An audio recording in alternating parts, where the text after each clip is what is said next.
Assalamualaikum warahmatullahi wabarakatuh. Intinya saya mau komentar agak banyak di 3 menit di non-ASN. Yang pertama adalah sebenarnya yang banyak membuat kisru non-ASN ini, Pak Menteri, selain yang Bapak kemukakan tadi kami amat apresiasi, adalah lembaga pemerintah pusat.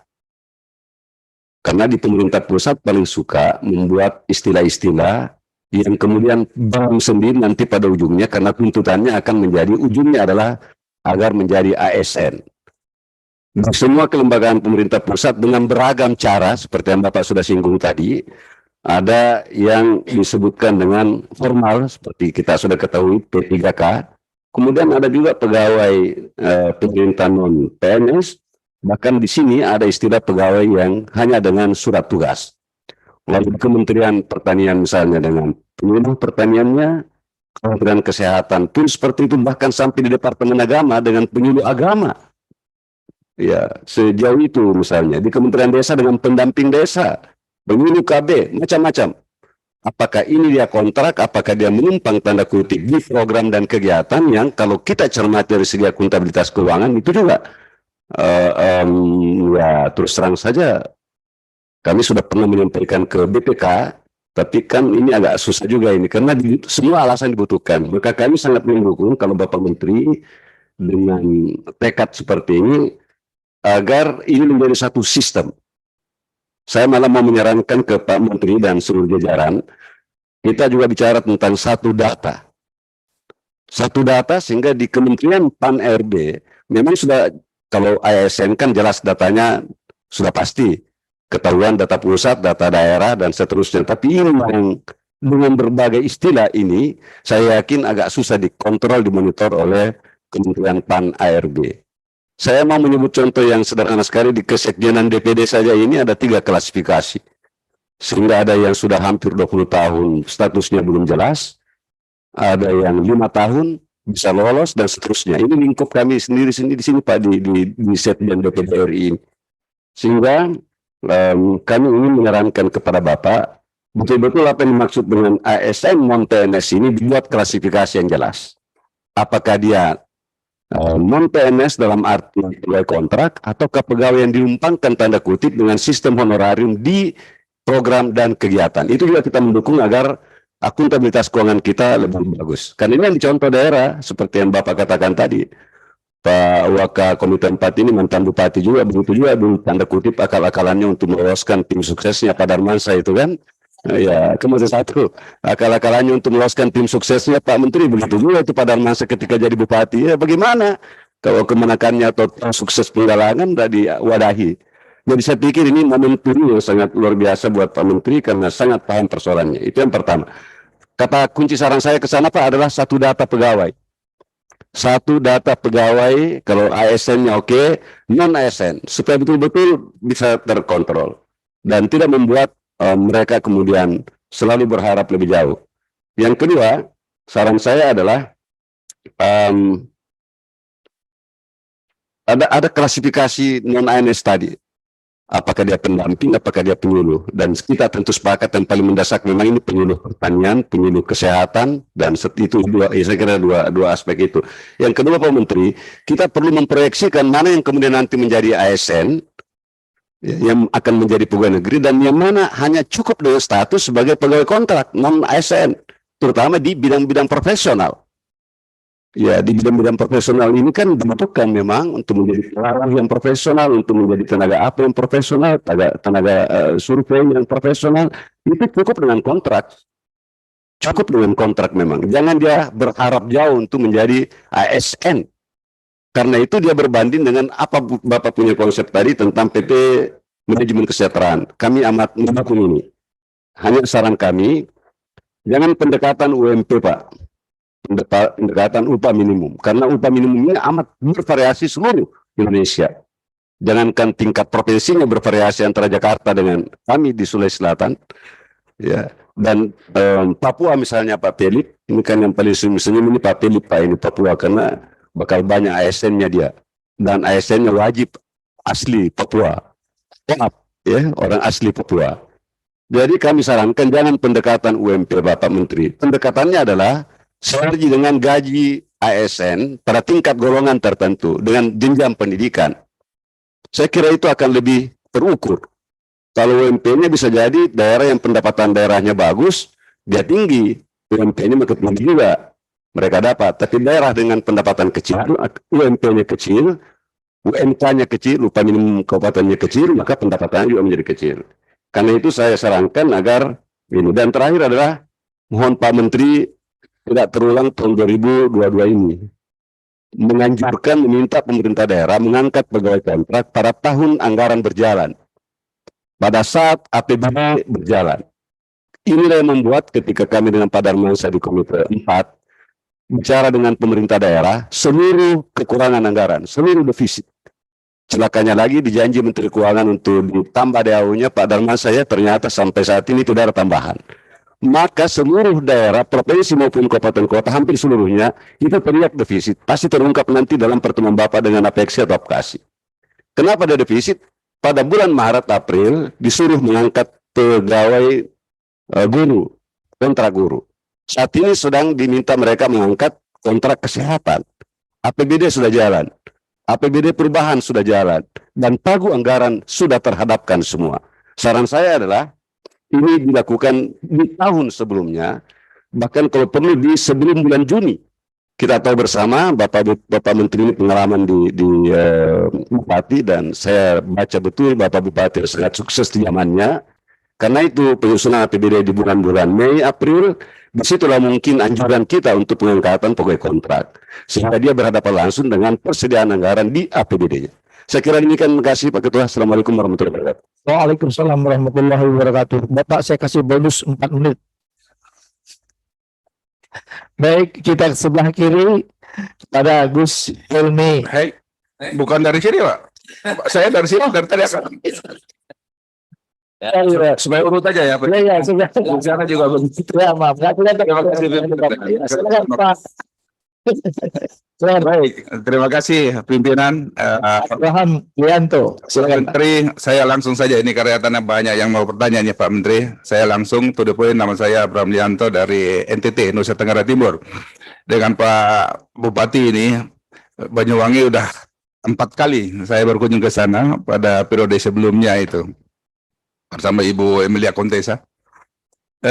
Saya apresiasi waktu Bapak jadi Bupati, itu Banyuwangi itu hampir tidak dikenal, kalaupun dikenal itu lebih banyak negatifnya. Karena saya dulu di Bali juga, tetangga dekat itu.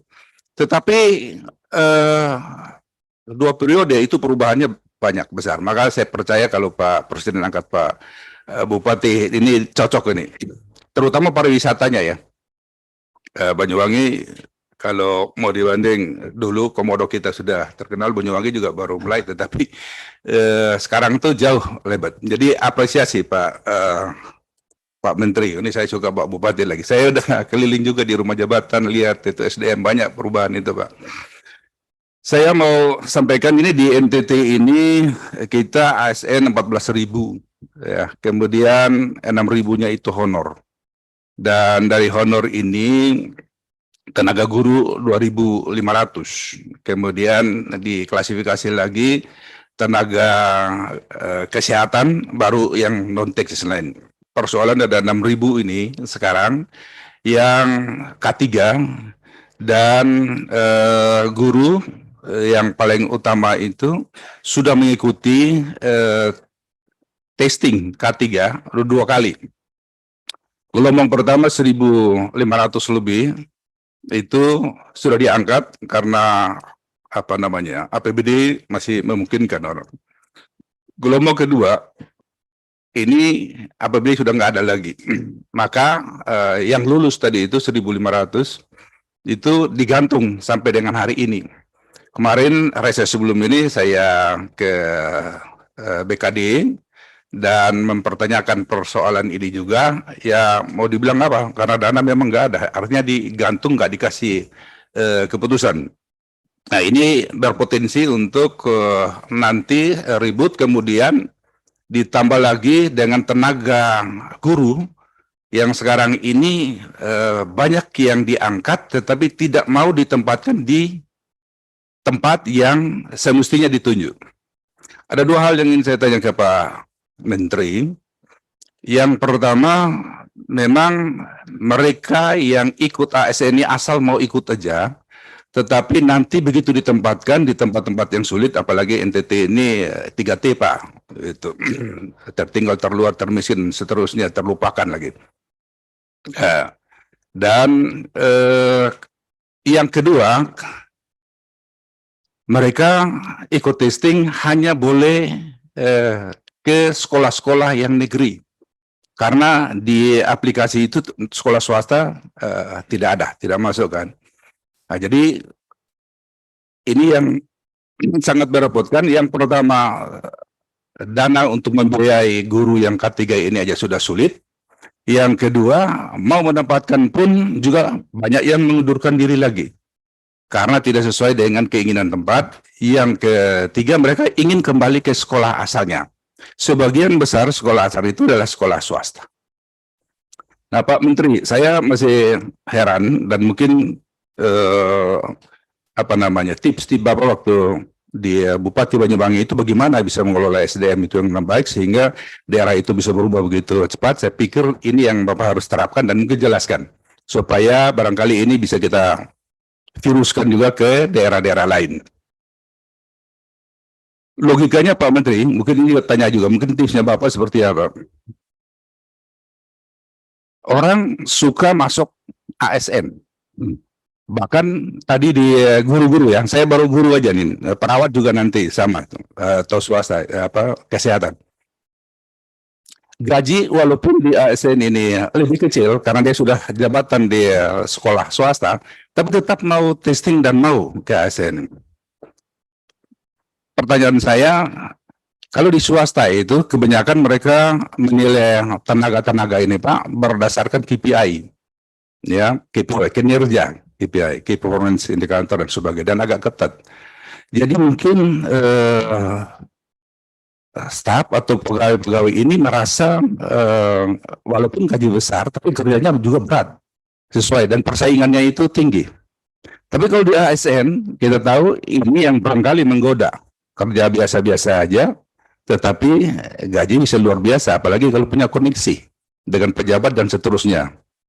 Barangkali ini a priori kami, Pak, tips apa yang kira-kira Pak Menteri bisa usulkan, karena ini fakta, kenyataan. Di tempat saya itu Pak, itu kepala sekolah yang sudah belasan tahun, tetapi masih muda, dia pilih ASN ketimbang anak mungkin jadikan masa depan dan sebagainya. Nah, ini seperti ini barangkali khususnya di bidang pendidikan, saya berharap bahwa kita semua jangan bedakan swasta dan negeri, karena tujuan daripada pendidikan itu mencerdaskan semua, mencerdaskan bangsa, kan begitu kan? Apakah di kebijakan Pak Menteri nanti ini yang guru-guru dari swasta lulus bisa ditempatkan ke jabatan semula? Itu usulan kami Pak, supaya pendidikan di Indonesia ini bisa merata. Kenapa harus formasinya kepada ASN saja gitu? Di sekolah swasta tidak, padahal kita lihat kalau manajemen sumber daya manusia tadi ini bicara ASN jauh lebih bagus swasta Pak. Tapi kenapa mereka pilih ASN? Saya curiga seperti tadi Pak. Terakhir yang saat saya hanya dua Pak. Yang satu itu, yang terakhir ini saya tadi baru dititip dari sekretariat. Kemarin ada kawan orang datang ketemu ketua DPD dari Nagekeo dapil saya. Tapi sudah. Oh ya, kawan mereka ketemu Bapak dulu baru ke sini. Oh oke, kalau begitu saya nggak usah ini lagi, tapi berkasnya ini karena resmi dia datang ke saya harus menyerahkan ke Bapak, tapi tadi saya terus telepon Pak Bupatinya, saya mau cross check soalannya ya, jadi kita klarifikasi terus izin PIC-nya nanti saya boleh menghadap Pak Menteri apabila nanti saya dapat data dari Pak Bupati ya. Soalnya kan sama, semua dia merasa sudah belasan tahun kerja di situ, tetapi Pak Bupati nggak izinkan lagi dengan catatan bahwa tidak ada lagi yang ASN yang direkrut, tapi dia rekrut baru. Nah, kalau ini benar atau tidak, barangkali kalau bahannya sudah masuk di Bapak, saya izin Pak Ketua, saya serahkan aja supaya sempurna ini. Terima kasih. Komen ya Pak ya. Sebagai wakil rakyat, wakil daerah. Ya. Iya. Ya untuk 2024 Pak.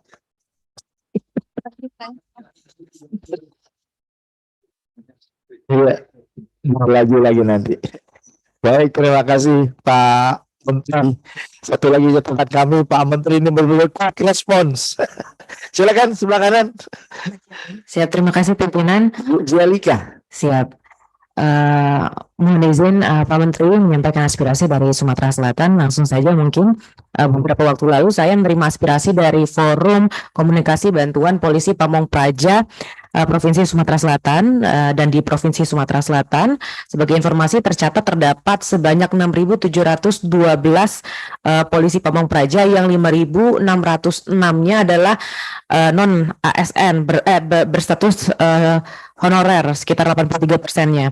Kemudian jumlah tersebut juga masih jauh di bawah total personel yang dibutuhkan, yang seharusnya dibutuhkan sekitar kurang lebih 9.487 personel Satpol PP.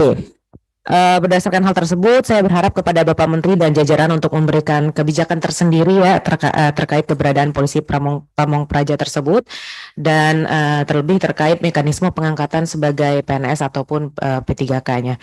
Kemudian pemberlakuan surat edaran nomor B/185/M.SM.02.03/2022 tentang status kepegawaian di lingkungan instansi pemerintah pusat dan pemerintah daerah yang akan diberlakukan pada tahun 2023 nanti, harus mempertimbangkan berbagai aspek. Yang pertama harus memberikan keberpihakan kepada para tenaga honorer yang telah lama mengabdi di instansi yang menaunginya, dan yang kedua saya rasa mengingat sebentar lagi kita akan melaksanakan pemilu dan pilkada tahun 2024, saya harap pemberlakuan kebijakan tersebut juga tidak ditunggangi oleh kepentingan politik manapun. Mungkin itu yang saya sampaikan. Terima kasih atas waktunya. Izin pimpinan untuk memberikan berkas aspirasinya langsung kepada Pak Menteri. Silakan surat cintanya disampaikan. Mohon diterima Pak. Inilah wakil daerah. Ya. Ini Bu Jelika ini wakil daerah termuda Pak. Tapi dia termuda. Saya tertua. Baik. Kita beralih ke sebelah kiri. Ya. Silakan Pak Bastian dari Lampung. Ya. Terima kasih pimpinan. Bismillahirrahmanirrahim. Assalamualaikum warahmatullahi wabarakatuh. Bapak Menteri dan seluruh jajaran yang saya hormati, agenda rapat hari ini mendapat respon yang luar biasa dari pemerintah daerah, khususnya dari Lampung, Pak Menteri. Karena komunikasi kami cukup baik dengan beberapa bupati, sehingga informasi ini betul-betul hari ini ditunggu oleh mereka. Hasil rapat kerja kita pada hari ini. Pertama yang dipertanyakan oleh pemerintah daerah itu menyangkut kebijakan pemerintah pusat yang akan menghapuskan masalah tenaga honor. Tenaga honor ini akan secara perlahan akan diangkat untuk menjadi P3K. Ini persepsi yang diterima. Tetapi kan ada kuota yang membatasi tentunya. Lantas bagaimana nasib tenaga-tenaga honor yang tidak tertampung di P3K? Ini satu pertanyaan dari pemerintah daerah. Terus yang kedua pertanyaan teman-teman pemerintah daerah di Lampung, itu menyangkut masalah pembiayaan gaji bagi tenaga P3K yang diangkat. Kalau dia dibebankan kepada APBD, ini nampaknya mereka agak susah untuk mengatur alokasi anggaran untuk pembiayaan gaji P3K ini. Oleh karenanya ini mohon kebijakan dari pemerintah pusat yang tidak membebankan kepada APBD di masing-masing pemerintah provinsi maupun kabupaten di daerah. Berikutnya Ibu Misata dari Riau. Silakan. Baik pimpinan, terima kasih. Assalamualaikum warahmatullahi wabarakatuh. Selamat siang Pak Menteri beserta dengan seluruh pejabat yang ada di Kementerian Pan-RB. Langsung saja Pak, saya Miss Harti dari Riau Pak. Jadi memang terkait dengan pengangkatan dan penghapusan tenaga honor tahun 2023 ini memang merisaukan semua yang ada di daerah. Jadi kami selalu dikunjungi dan didatangi oleh yang pertama memang para guru. Para guru yang honor itu mereka mengeluhkan kepada kami apakah betul kami ini betul akan diangkat menjadi P3K. Nah ini, tapi dari gambaran yang Bapak sampaikan tadi dari data sudah kelihatan bahwa ada sekitar 530.000 lebih yang akan diangkat dengan jumlah usulan 724.000 orang. Jadi mungkin ada sekitar 194 orang lebih yang tidak diangkat tahun 2023 ini Pak. Yang pertama pertanyaannya, apa kebijakan dari Kementerian Pan-RB terkait dengan yang tidak diangkat ini? Terus yang kedua Pak, terkait dengan akan dihapusnya tenaga honor ini, baik tenaga pendidikan guru, medis maupun yang teknis, karena ada 3 unsur tenaga honor yang memang dipakai. Memang kami sungguh sangat melihat sebenarnya terkait dengan kondisi ini mungkin seperti yang Bapak sampaikan di awal, memang sekarang dengan IT ini sudah banyak berkurang, tenaga kerja kita sudah, manusia juga tidak, sudah tergantikan dengan mesin, sudah tergantikan semua dengan sistem. Oleh sebab itu, ini kan juga menjadi beban lah, maaf tanda kutip, bagi pemerintah. Bagaimana nih masyarakat kita? Apa yang harus kita lakukan dengan jumlah populasi masyarakat yang begitu banyak di Indonesia ini, Pak? Jadi tentu dengan pertimbangan dan dengan kebijakan-kebijakan yang mantap, yang matang tentu, karena kita juga tidak mau kalau pengangguran banyak, otomatis kriminalitas akan semakin tinggi. Dan ini juga tidak baik untuk pembangunan Indonesia ke depan. Jadi terkait dengan tenaga honor, guru, dan tenaga medis, kami meminta supaya itu menjadi skala prioritas dari Kementerian Pan-RB untuk bisa diangkat. Nah, saya sambut dengan masukan dari Pak Abraham, saya hanya menyampaikan sedikit bahwa tenaga honor, guru, dan tenaga medis kesehatan itu Pak, betul-betul diharapkan oleh guru, oleh sekolah, dan oleh rumah sakit Pak. Saya kemarin pada saat di Komite 3 langsung berkunjung ke rumah sakit jiwa, dan di sana disampaikan oleh direktur rumah sakit jiwa, tenaga honor lebih banyak dokternya daripada tenaga ASN-nya. Bagaimana kalau mereka seandainya diambil jadi ASN terus tidak ditempatkan lagi di situ? Wah, ini kalang berkabut loh Pak. Kalau bahasa dia itu kalang berkabut namanya. Kalang kabut. Nah, jadi memang ini akan menjadi masalah besar karena bagaimanapun tenaga-tenaga itu sudah lama dan sudah profesional di situ. Kalau kita angkat yang baru, tentu akan menjadi masalah baru lagi. Mesti mengajarkan lagi, mesti beradaptasi lagi, dan itu mempengaruhi terkait dengan kinerja. Yang kita harapkan dengan pengangkatan ini tentu para ASN atau P3K yang diangkat menjadi honor yang diangkat menjadi P3K ini tentu mereka menjadi bersemangat, kan begitu ya Pak, menjadi semangat, mereka kerjanya bagus, kinerjanya bagus, sehingga apa yang menjadi tujuan dari Indonesia ini, dari pemerintah itu bisa tercapai. Terus yang kedua, yang berapa itu? Yang kedua lah ya. Yang terakhir lah pokoknya. Saya mau bertanya Pak, apakah pengangkatan ini juga diberlakukan untuk tenaga honor yang di Kementerian Agama? Karena banyak guru-guru di Kementerian Agama juga yang honor. Dan kami berharap pemerintah adil dalam hal ini. Jadi tidak hanya ASN di Kemendikbud saja, tapi di Kementerian Agama juga diperlakukan sama. Karena kita melihat bagaimana peran-peran guru-guru agama di MBA contohnya, atau di Ibtidaiyah dan MTS contohnya, itu untuk membentuk karakter anak-anak kita. Jadi terkait dengan ini mohon Pak keadilan juga untuk teman-teman yang ada atau guru yang ada di Kementerian Agama juga diberikan kesempatan untuk mereka juga bisa diangkat menjadi ASN atau P3K. Mungkin itu ya Pak.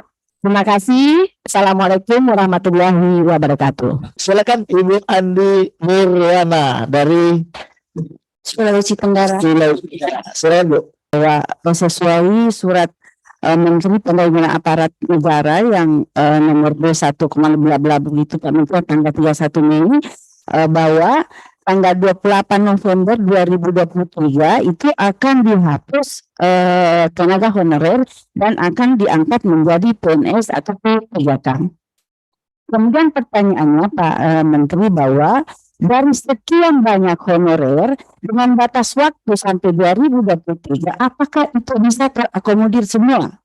Sementara disampaikan Pak Bastian bahwa anggaran yang digunakan untuk penggajian tersebut itu dibebankan oleh APBD.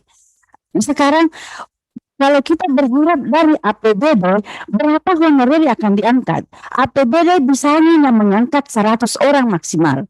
Karena para bupati ini mempunyai program-program yang lain selain daripada gaji daripada pegawai ini. Belum PPP, belum yang lain-lain. Nah, kemudian sementara di lapangan kami lihat Pak Menteri, mohon maaf karena suami saya juga sudah selesai kemarin Agustus 2 periode menjadi bupati di Sulawesi Tenggara, bahwa yang berperan di dalam instansi ini adalah honorer. Honorer ini lebih cerdas daripada pegawai Pak. Benar-benar. Saya pernah di DPR periode kemarin, saya di DPRD Kabupaten, dan kami menghadapi PNS ini honorer yang disuruh maju untuk menghadapi DPR. Apa iya? Nah sekarang sebelum anak-anak kita yang mempunyai potensi, yang cerdas kemudian tidak terangkat. Harapan saya, apakah perpanjangan waktu ini bisa diperpanjang sampai 2024 misalnya, sebelum presiden kita selesai.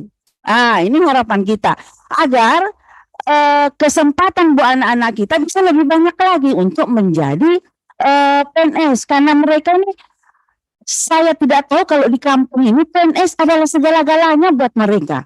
Padahal banyak lapangan kerja, pertanian, perikanan, tapi mereka betul-betul sebetulnya di situ. Kemudian yang kedua Pak Menteri, ya mengangkat marwah keluarga ini Pak Menteri.